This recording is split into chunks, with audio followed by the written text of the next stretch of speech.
حضرت امام حسین کا واقعہ پلیز اس کو ضرور سنیے گا اور اسکپ بالکل مت کیجیے گا۔ جس ہستی کے ایک ایک حصے کو نبی صلی اللہ علیہ وآلہ وسلم نے چوما ہو، آج وہی جسم تیروں سے چھلنی ہوا پڑا ہے اور زخموں سے چور۔ آپ ایسے سے ڈول رہے تھے اور لڑ رہے تھے تو شمر نے کہا آگے بڑھو اور ان کا سر مبارک اڑا دو، تو کوئی آگے نہیں بڑھ رہا تھا، کسی میں بھی ہمت نہ تھی۔ تو شمر نے ان کو برا بلا کہا اور زوراب بن شیخ تیمنی آگے آیا اور اس نے آپ کے سر کے قریب نیزہ مارا۔ آپ کو وہ نیزہ لگا اور آر پار ہو گیا اور شمر نے آگے بڑھ کر آپ کا سر مبارک کاٹ دیا۔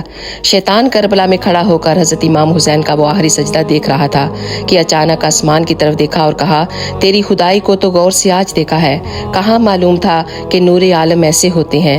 اے خدا، میں سجدے سے کبھی بھی انکار نہ کرتا اگر مجھ کو پتا ہوتا کہ انسان ایسے ہوتے ہیں۔ اللہ اکبر۔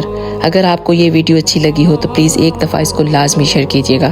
جزاک اللہ خیر۔